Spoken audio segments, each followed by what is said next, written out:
ஒரு comical face, நம்ம ஒரு காமிக்கலான ஆள் தான். டானாகாரனுக்கு பிறகு எல்லாமே வந்து ட்ராஜடியான கேரக்டர்ஸ் தான் வருது இதுவரையும், கருப்பு வரையும்.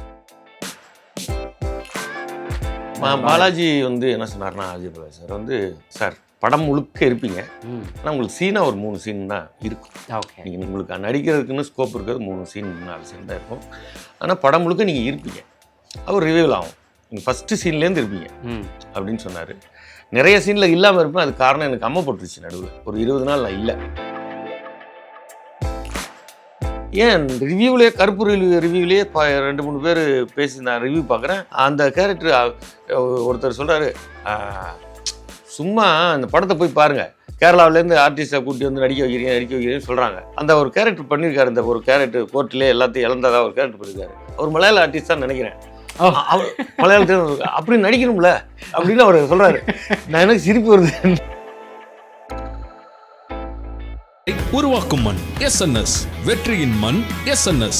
SNS institutions, Kovai. வணக்கம். வணக்கம். எப்படி இருக்கீங்க? நல்லா இருக்கேன்.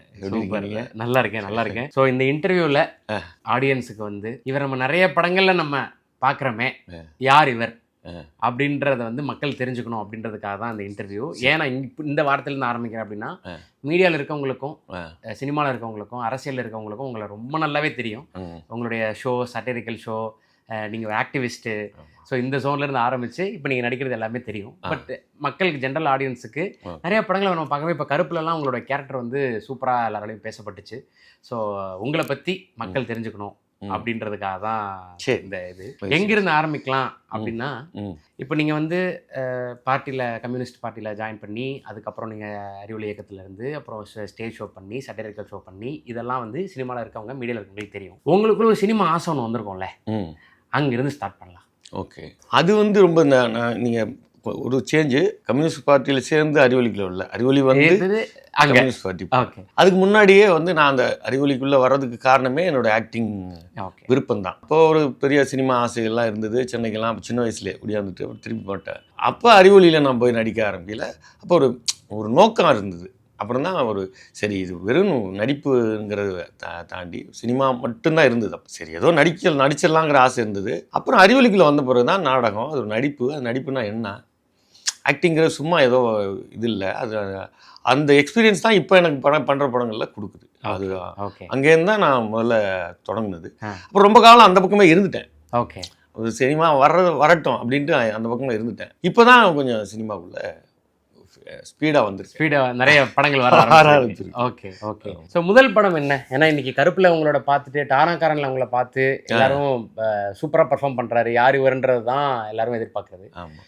உங்களுடைய ஃபர்ஸ்ட் படம் என்ன? என்னோட ஃபர்ஸ்ட் படம் வந்து கடல் பூக்கள், பாரதிராஜன் சார், முரளியும் மனோஜும் நடிச்சிருந்த படம். அது தேசிய விருது கூட வாங்கிச்சு ஸ்க்ரீன் பிளேக்கு. ஓகே.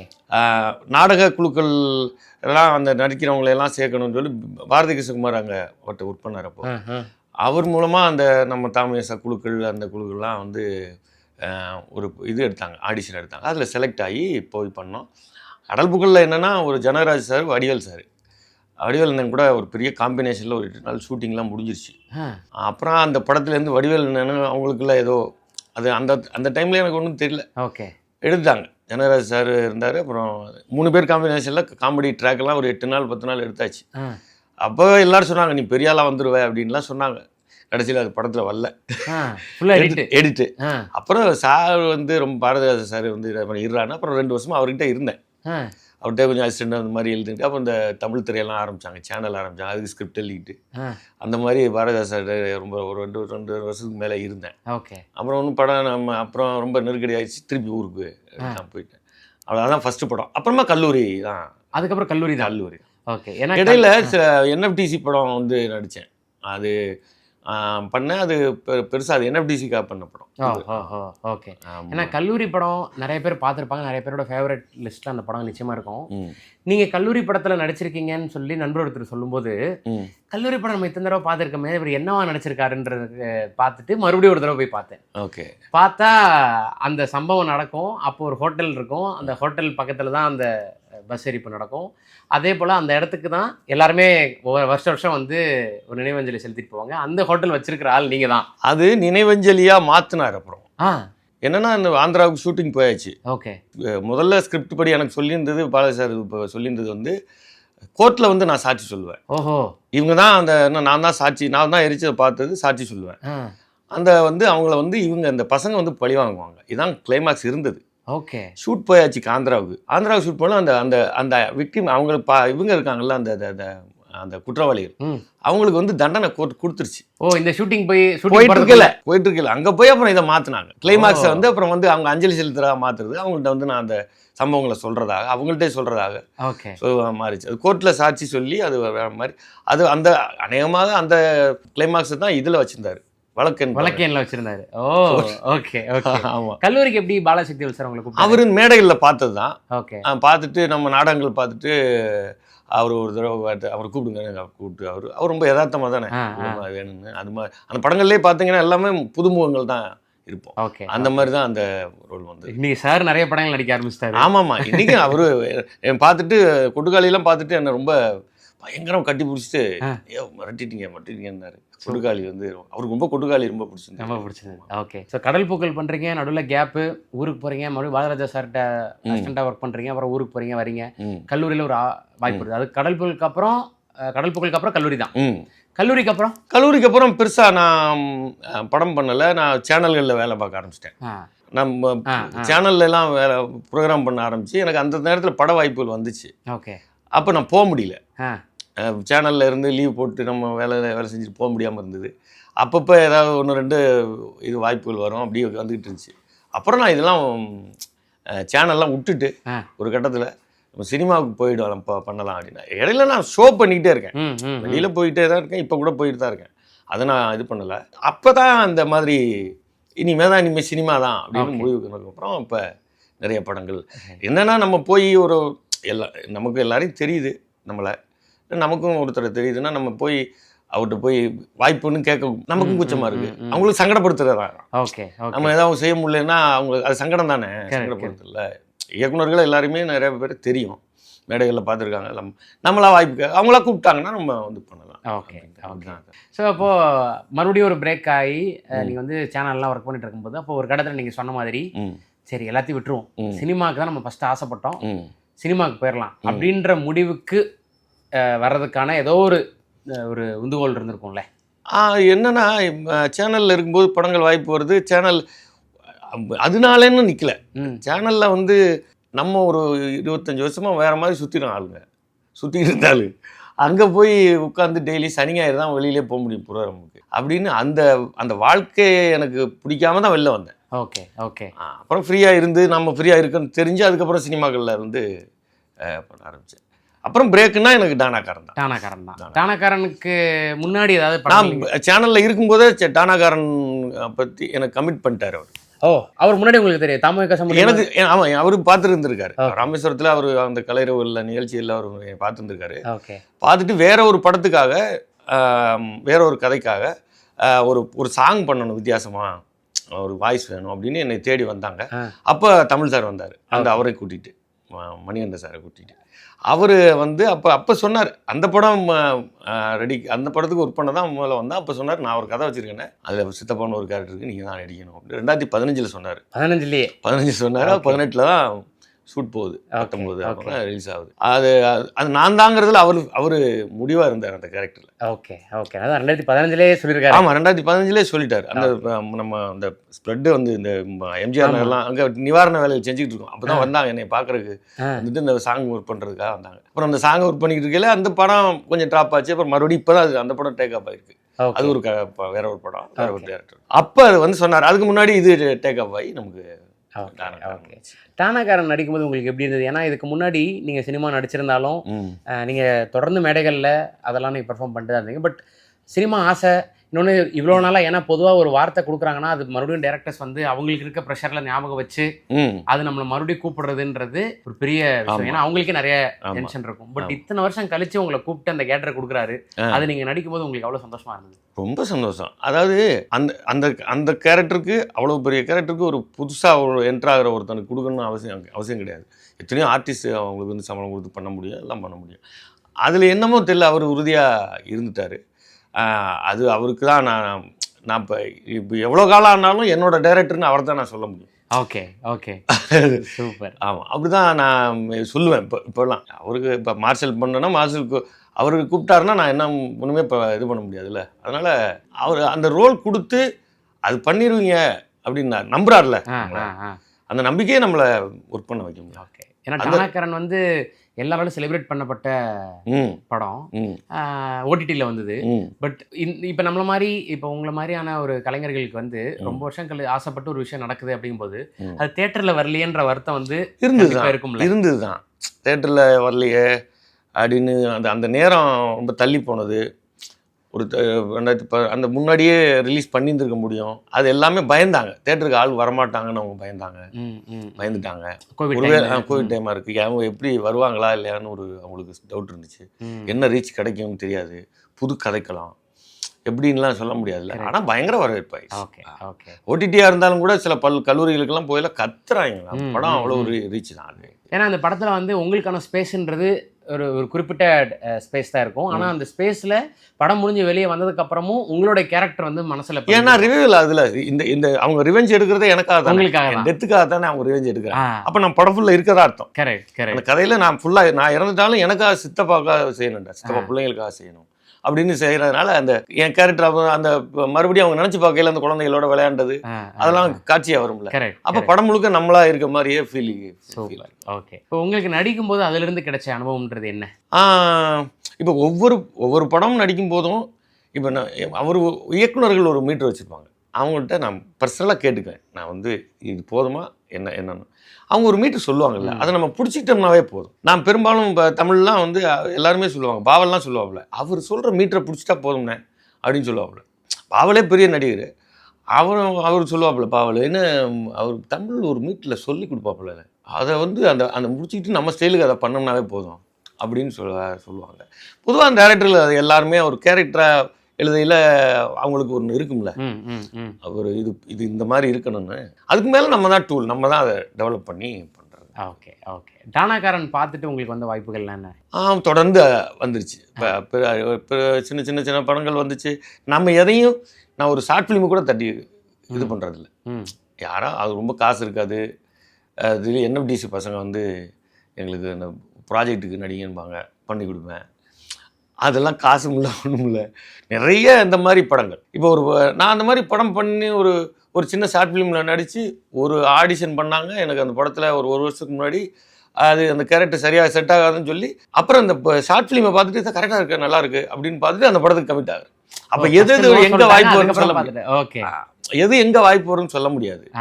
அதோட இந்த மாதிரி சின்ன பசங்க வந்து அவங்களே ஏதோ கையில் இருக்கிறத போட்டு ஒரு படத்தை ஒரு படம் சினிமாக்குள்ளே வர்றதுன்னு ஒரு படம் எடுக்கிறாங்க. நம்ம பெருசாக அவங்க காசு ஒரு செலவுக்கு ஏதாவது அதையே நான் கேட்குறதில்ல. சரி ஏதாவது எத்தனையோ ஒரு 10 படத்துக்கு மேலே அந்த மாதிரி 10-15 படம் நடித்து கொடுத்துருக்கேன். அது அவங்க பசங்க பாவம். அது இந்த பக்கம் ஒரு பக்கம் பெரிய படங்கள் பண்ணாலும் இந்த மாதிரி சின்னது பண்ணி கொடுத்துருது. ஓகே. ஸோ டானாகரனுக்கு அப்புறம் நீங்கள் பண்ண படம் என்ன? ஏன்னா டானாகரன் பார்த்துட்டு வந்த வாய்ப்புகள் நிறைய படம் இருக்குல்ல. எனக்கு இப்போ கருப்பே டானாகரன்.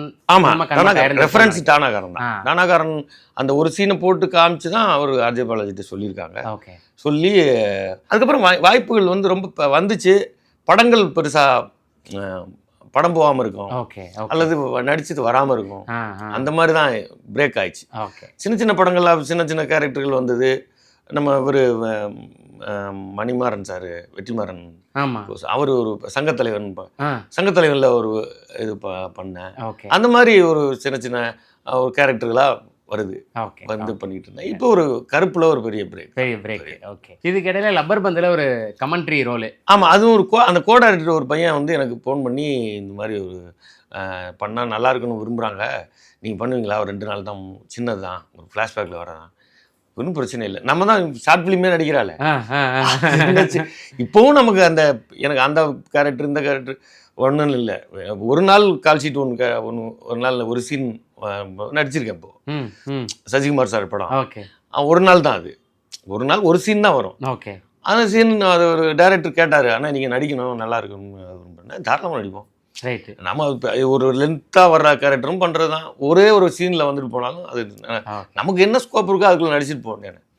வடிவேல் சார் வந்து ஒரு சின்ன ஒரு சின்ன காட்சியில் வந்தானே ஃபேமஸ் ஆகுறாரு. கரெக்ட். நம்ம ஓகே, நம்ம ஸ்டேஜில் ஒரு காமிக்கல் ஃபேஸ், நம்ம ஒரு காமிக்கலான ஆள் தான். எனக்கு டானாக்காரனுக்கு பிறகு எல்லாமே வந்து ட்ராஜடியான கேரக்டர்ஸ் தான் வருது. ஓகே, இதுவரையும் கருப்பு வரையும். அது உங்களுக்கு ஒரு சின்னதா ஐயா அப்படி இல்லை, எல்லாரும் ஆச்சரியமா கேட்குறாங்க, நீ இவ்வளோ அழுக வச்சிடுற எங்களெல்லாம் அப்படின்னு, சிரிக்க வச்சாலும் நீ அழுக வைக்கிற அப்படின்றாங்க. ஆக்டிங் தானே. ரெண்டும் சிரிக்க வைக்க முடியல, அழுக வைக்க முடியும் தானே. கொட்டுக்காளி எப்படி நடந்தது? ஏன்னா கொட்டுக்காளி அது ஒரு டிஃப்ரெண்ட்டான ஒரு படம். ஸோ கொட்டுக்காளியோட எக்ஸ்பீரியன்ஸ் வந்து அதில் நடித்தவங்க எல்லாருமே பயங்கரமாக அதை சொன்னது. ஸோ நீங்கள் அவரோட அப்பாவா பண்ணியிருந்திருப்பீங்க. ஆமாம். கொட்டுக்காளிக்கு அழைப்பு எப்படி வந்தது? அதான் பையன்கிட்ட தான், பையன் மூலமாக பேசி வினோத் என்கிட்ட பேசினாப்புல, இந்த மாதிரி அப்பா ஒரு படம் இந்த மாதிரி சின்னதா அப்படின்னாப்புல. அப்போ மதுரையில் தான் நான் இருந்தேன். அவர் அப்போ நேராக வந்து பார்த்தாப்புல, பார்த்துட்டு கதை சொன்னாப்புல, நல்லா அவரும் சூரி பண்ணுறாருனுங்கள, நம்ம அது தாராளமாக பண்ணலாம் அப்படின்ட்டு. அது மாதிரி லைவ் சவுண்டு கொஞ்சம் ப்ராக்டிஸ் எல்லாம் வேணும் அப்படின்னா, நான் அவங்க பார்த்தா அவங்க 3 மாதமாக ரிஹர்சல் பண்ணிட்டேன். நான் போய் ஒரு 3-4 நாள் அதான் போனேன். ஓகே, அவன் தான் ரிஹர்சல் அப்படி பண்ணிவிட்டு, அது ரொம்ப நல்ல எக்ஸ்பீரியன்ஸ் தான். ஓகே, ஏன்னா லைவ் சவுண்டு ஃபஸ்ட் எனக்கு. இப்போ அதுக்கப்புறம் கூட ஒரு படம் பண்ணியிருக்கேன் லைவ் சவுண்டு. அது வந்து பயங்கர எக்ஸ்பீரியன்ஸ். லைவ் சவுண்டுங்கையில் அது அதோட இதுவரையும் நடித்த படங்கள், அந்த படம் வந்து ஒர்க் பண்ணுறதே ஒரு சேலஞ்சிங்கான விஷயம்தான். இப்போ கருப்புக்கு வருவோம். நீங்கள் ஏற்கனவே சொன்ன மாதிரி டானாக்காரனில் அந்த சீனை போட்டு காமிச்சு தான் கருப்புக்கு உங்களை கூப்பிட்ருக்காங்க. என்ன சொன்னார் பாலாஜி? வந்து என்ன சொன்னார்னா, அஜய் பாலாஜி சார் வந்து பார்த்துட்டு, சார் நீங்கள் படம் முழுக்க இருப்பீங்க, ஆனால் உங்களுக்கு சீனாக ஒரு 3 சீன் தான் இருக்கும். ஓகே, நீங்கள் உங்களுக்கு நடிக்கிறதுக்குன்னு ஸ்கோப் இருக்கிறது 3 சீன் 4 சீன் தான் இருக்கும். ஆனால் படம் முழுக்க நீங்கள் இருப்பீங்க, அவர் ரிவியூல் ஆகும், நீங்கள் ஃபஸ்ட்டு சீன்லேருந்து இருப்பீங்க அப்படின்னு சொன்னார்.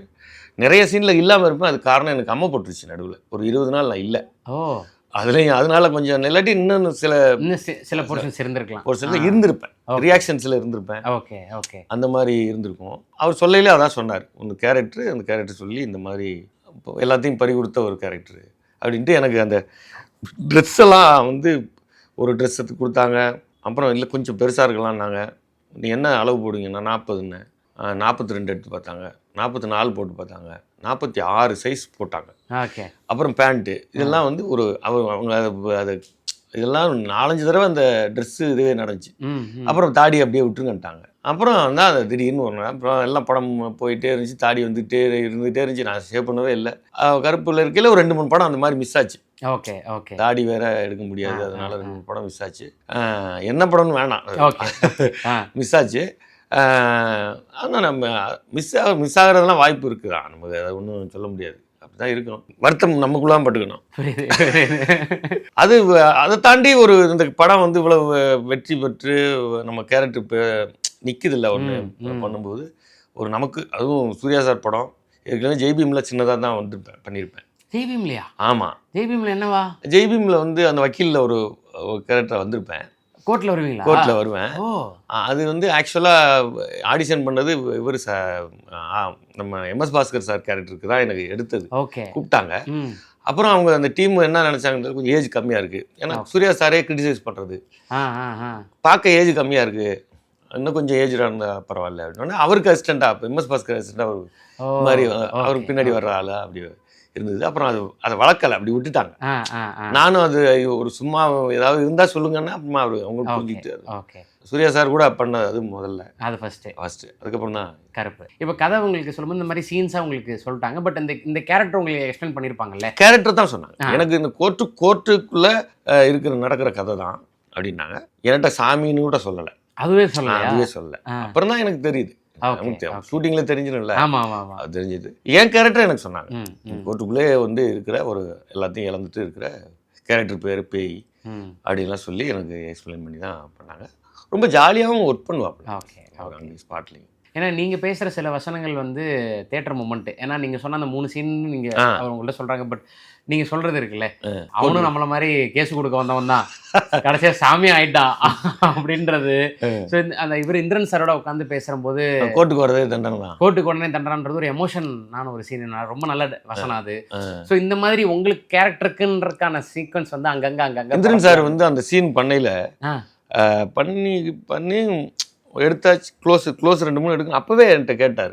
அந்த உட்காந்துட்டு இருப்போம்ல லைட் மாத்தையில, பக்கத்துல லைட் மாத்தையில எல்லாம் அப்பவே நடிச்சுட்டு இருக்கையிலே கேட்டார், நீங்க தியேட்டர் ஆர்டிஸ்டோ அப்படின்னாரு. ஆமா சார், ட்ராமாலாம் தெரியுதே அப்படின்னாரு. அந்த அவருக்கு தெரிஞ்சிருது. கரெக்ட். அந்த சீன் நடிக்கையிலே கேட்டாரு. அப்புறமா நம்பரை வாங்கிட்டு ரொம்ப க்ளோஸ். ஆமா ரொம்ப ஃபோன் அடிப்பாரு. இங்கே தமிழ்நாட்டுக்கு வந்தாவே ஃபோன் பண்ணுவார், சென்னைக்கு வந்தா ஃபோன் பண்ணுவார், அதெல்லாம் ஃபோன் பண்ணுவார். அது நல்லா, அவரும் பெரிய ஆளுங்க. கரெக்ட். ஏன்னா உங்க 2 பேருக்குமான சீக்வன்ஸே நல்லா இருக்கும். இங்க ஒன்று நடக்கும், மெட்ரோல போவீங்க, மெட்ரோ ரயில்வே ஸ்டேஷன்ல உட்காந்துருப்பீங்க. ஸோ இந்த சீக்வன்ஸ் எல்லாமே இருக்கும்ல. ஸோ வேற என்னெல்லாம் சொன்னாரு? மலையாள படங்கள் அந்த மாதிரி அங்க ஒர்க் பண்றத பத்தி சும்மா உட்காந்து பேசிட்டு இருக்கலாம் சொல்லுவாரு. அவரோட எக்ஸ்பீரியன்ஸ் எல்லாம் சொல்லுவாரு. அவரு மம்முட்டி சார் கூட அவங்களோட எக்ஸ்பீரியன்ஸ் டெய்லரா ஸ்டார்ட் பண்ணி தேசிய விருது வாங்கின நடிகர். ஆமா. ஓகே, ரொம்ப இயல்பா ரொம்ப இதா இருப்பாரு.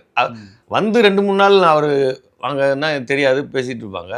நடிக்கையில தானே, அப்புறம் நடிக்கையில தெரிஞ்சுதானே ஆகணும். நடிக்கையில சரியா அது அவருக்கு என்ன நம்மளை பிடிச்சோன்னா அப்புறம் பேச ஆரம்பிச்சிருக்காரு. இந்திரன் சார் வந்து இப்போ பேசிட்டு இருக்கையில அப்புறம் இப்போ மலையாளத்துக்கு நிறைய படங்களை நான் சொல்கிறேன், இங்கே உங்களை ரெஃபர் பண்ணுறேன்.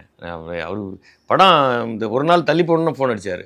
ஏன் என்னாச்சு, ரிலீஸ் ஆகலை, என்ன ஒரு நாள் ரிலீஸ் ஆகணுன்னு. அப்புறம் இல்லை இது வந்துடும், நாளைக்கு வந்துடும் மாதிரி சொன்னேன். இது வேறு ஏதோ ப்ராப்ளம் வந்துடும் அப்படின்னு சொன்னேன்.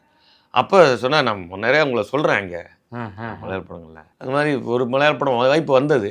ஓகே, அது என்னன்னு தெரியல, அப்புறம் அப்படி நின்றுச்சு. ஓகே, இப்போ தொடர்ந்து ஏன்னா இன்னைக்கு நம்ம ஊர் மக்கள் மலையாள படங்கள் நிறைய பார்க்க ஆரம்பிச்சிட்டாங்க. ஆமாம். ஸோ அதனால அங்கேயும் உங்களை பார்க்கலாம்.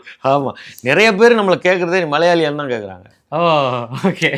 நம்மளை வந்து நிறைய மலையாளியான்னு கேட்கறது தான் நிறைய உண்டு. ஏன் ரிவ்யூலேயே, கருப்பு ரிவ்யூலேயே 2-3 பேர் பேசி நான் ரிவ்யூ பார்க்குறேன். அந்த கேரக்டர் ஒருத்தர் சொல்கிறாரு, சும்மா அந்த படத்தை போய் பாருங்கள், கேரளாவிலேருந்து ஆர்டிஸ்டை கூட்டி வந்து நடிக்க வைக்கிறீங்கன்னு சொல்கிறாங்க. அந்த ஒரு கேரக்டர் பண்ணியிருக்காரு, இந்த ஒரு கேரக்டர் கோர்ட்டிலே எல்லாத்தையும் இழந்ததாக ஒரு கேரக்டர் பண்ணியிருக்காரு. அவர் மலையாள ஆர்டிஸ்ட் தான் நினைக்கிறேன். அவர் மலையாளத்தில் அப்படி நடிக்கணும்ல அப்படின்னு அவர் சொல்கிறாரு. நான் எனக்கு சிரிப்பு வருது. நல்லா நடிச்சா அவங்க மலையாள ஆர்டிஸ்டாக தான் இருக்கணும் அப்படின்னு நமக்கு சிரிப்பு வருது. நான் அப்படியே சுத்த தமிழ், வேற மொழியே தெரியாது நமக்கு, தமிழ் மட்டும் தான் தெரியும். அதில் அவங்க அப்படி வச்சிருக்கிறாங்க.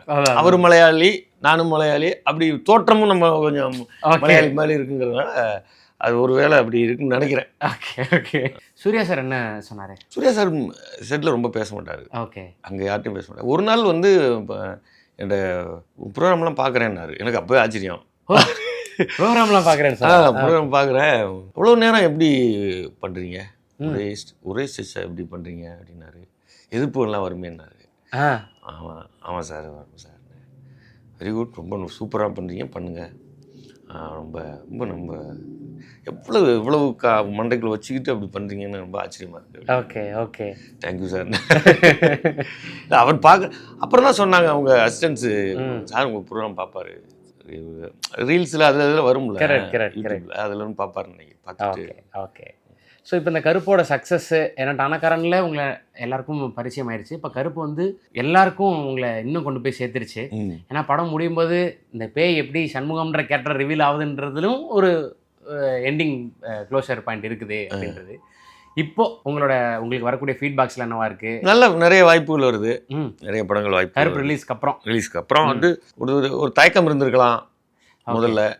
சரி, ஒரு கேரக்டர் கொடுத்தா அது எல்லாருக்கும் வர இயல்பானது. ஒரு கேரக்டர் இப்போ ஒருத்தர் பண்ணுறார், அவங்க ஒரு எழுதியிருப்பாங்க, அதை பண்ணுறதுக்கு தாங்குவாங்களா அப்படின்னு நினைக்கலாம். அந்த மாதிரி இப்போ நிறைய படங்கள் வந்து வாய்ப்புகள் வருது. ஆமாம், இப்போ ஒரு இந்த ஹரிஷ் கல்யாண் படம் ஒன்று நாலு மறுநாள் கிளம்புறேன். சூப்பர்.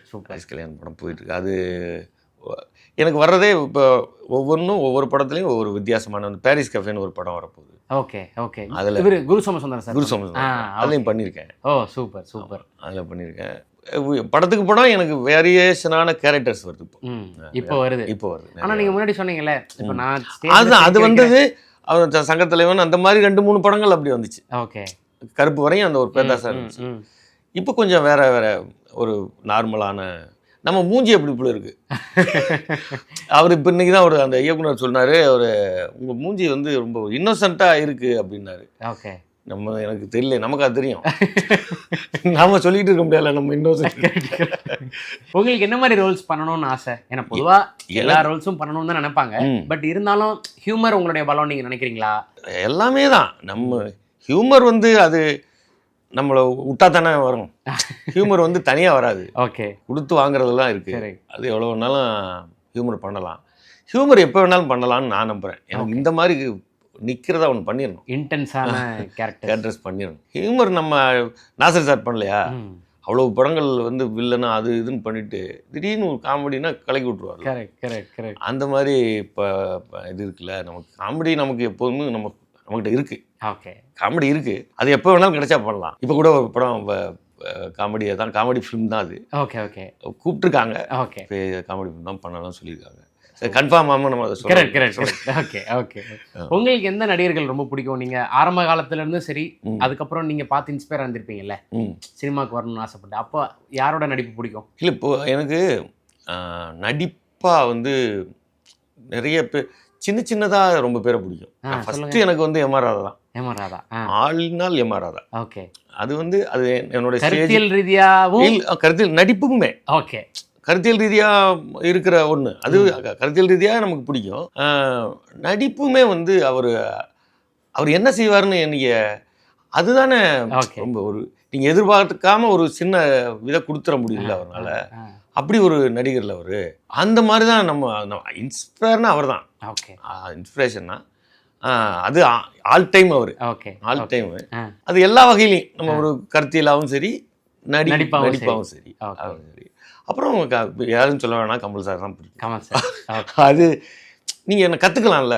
Correct correct. நம்ம ஒன்று அப்புறம் எனக்கு ரொம்ப பசுபதி, விஜய் சேதுபதி சார், இவங்கெல்லாம் நான் என்ன ஒரு ஆக்டராக வந்து இன்னொரு ஆக்டர்கிட்டேருந்து கற்றுக்கிறது இருக்குல்ல. இப்போ இந்திரன் சாரோட நடிக்கணும்னா அவர் ஹோல்ட் பண்ணியே வச்சிருக்காருல்ல அந்த கேரக்டரை. கரெக்ட். இப்படி அந்த நோட்டை அந்த பேக்கை பிடிச்சிக்கிட்டு இருக்கதே சும்மா இருக்கையிலையும் பிடிச்சிக்கிட்டு இப்படி தான் வருவார். அதெல்லாம் நம்ம கற்றுக்கிறது, நோட் பண்ணி நம்ம ஒவ்வொருத்தர்கிட்டேருந்து ஒன்று கற்றுக்கிறது. அந்த கேரக்டரை ஹோல்ட் பண்ணியே அந்த நேரத்தில் நடிக்கிறது சில பேர் அந்த நேரத்தில் பண்ணுவாங்க. ஜாலியாக இருந்துட்டு அந்த நேரத்தில் பண்ணி அந்த ஹோல்ட் பண்ணியே வச்சிருக்குது. இப்போ குரு சோமசுந்தரம்லாம் அப்படி தான் பண்ணுவார். அவருக்கு வந்து கேரக்டராகவே இருப்பார்ல. ஓகே. ஆமாம், அது அந்த மாதிரி அவர் கொஞ்சம் பாட்டுக்கு வந்துட்டு அவர் மேக்கப் போட்டு அப்படியே தான் இருக்கார். அவர் அதுக்குள்ளேயே இருக்கிறாரு. இதெல்லாம் நமக்கு ஒன்று லேர்னிங் தானே. நம்ம நாடகத்துலேருந்து எவ்வளோ கற்றுக்கிட்டோம், ட்ரைனிங் எடுத்துக்கிட்டோம், நம்ம சொல்லி கொடுத்துருக்கோம் நடிக்க, அதெல்லாம் இருக்குது. ஒவ்வொரு நாள் நம்மளும் கற்றுக்கிட்டு தானே இருக்கோம். நிச்சயம் எல்லார்ட்டையும் தான். Okay okay. நான் எனக்கு சின்ன வயசில் பார்த்தீங்கன்னா எங்கள் அண்ணன்லாம் கமல் ரசிகர், அதனால கமல் படம்லாம் பார்ப்பேன். ஆனால் எனக்கு சின்ன வயசில் ரஜினி சார் தான் பிடிக்கும். Okay okay okay. அந்த வயசில் ரஜினி சார் தானே பிடிக்கும். இப்பவும் ரஜினி சாரோட நடிப்பு நீங்கள் சில இதெல்லாம் அந்த பழசெல்லாம் போட்டு பார்ப்போம்ல, சில அந்த ரியாக்ஷன்லாம் வேறு யாரும் அப்படி பண்ணிட்டு போயிருப்பாரு. அந்த மாதிரி நம்ம ஒன்னொன்னும் யாரு இன்ஸ்பயரு அப்படின்லாம் கிடையாது. ஒன்னொன்னுக்கும் ஒரு சின்ன ஆர்டிஸ்ட் கூட ராதியா மேடம்லாம் வந்து என்ன எப்படி அவங்க சொல்லுவாங்க, அங்கே பட சார்ட்ட வேலை பார்க்க சொல்லுவாங்க. அந்த அம்மா வந்து அவங்க வாட்டுக்கு இப்படி பேசிக்கிட்டு இருப்பாங்களா, டேக் அப்படின்னோடனே அப்படி மாதிரி வேற மாதிரி நடிப்பாங்களாம். அது நம்ம பார்க்கல கூட இல்லை. Okay okay okay. கருப்பு வந்து மிகப்பெரிய சக்ஸஸ் ஆயிருக்கு. அது தொடர்ந்து நிறைய வாய்ப்புகள் உங்களுக்கு வந்துகிட்டு இருக்கு அப்படின்றத சொல்கிறீங்க. ரொம்ப சந்தோஷம். அடுத்தடுத்து நீங்கள் லைனப்பில் வச்சுருக்க படங்கள் எல்லாமே எல்லாரும் எதிர்பார்க்குற படங்களாக இருக்குது. இப்போ மார்ஷலோ, இப்போ இந்த காவிய காதல், இந்த மாதிரியான படங்கள் எல்லாமே. ஸோ எல்லாமே நீங்கள் நினச்சதை விட மிகப்பெரிய அளவில் சக்ஸஸ் ஆகணும். இதை ப்ரோக்ராம் போக முடியல, அதுதான் வருத்தமாக இருக்கா? நம்ம ஒரு மாதத்தில் 2 தடவையாவது மக்களை சந்திக்கணும்ல. Okay okay. அந்த பல்ஸ் தான் நமக்கு பெரிய அது நமக்கு பெரிய இது இல்லை. கரெக்ட். அது ரொம்ப காலம் அப்படி இந்த கைத்தட்டையே வாங்கி இப்போ நேராக வாங்கி இது பண்ணி நேராக கைத்தட்டி வாங்குறது அது ரொம்ப தேதிகள் கொடுக்கறதுல ரொம்ப கஷ்டம். ஓகே. அப்பயும் இப்படி தான் கேப் இருக்கு. நீங்கள் போயிருக்கீங்க. அது ஆமாம் இருக்குது. பட் அந்த தேதி நம்ம முன்னாடியே அவங்க ஃபிக்ஸ் பண்ணுவாங்க. அந்த தேதி நம்ம கொடுத்துட்டு நம்ம அந்த தேதியில் போக முடியுமா? நமக்காக இங்கே ஒரு ஆர்டிஸ்ட் பண்ணியிருப்பாங்க, நம்ம அது திடீர்னு போக முடியாது. அந்த மாதிரி இருக்குல்ல, அதெல்லாம் முன்னாடியே கொடுக்க முடியல தேதி. புரியுது. சூப்பர், கலக்குங்க. ஓகே. எல்லா நல்ல நல்ல படங்கள்லையும் நல்ல நல்ல கதாபாத்திரங்களும் நாங்கள் பார்க்கணும். சரி, நன்றி. Very very all the best. வாழ்த்துக்கள். நன்றி.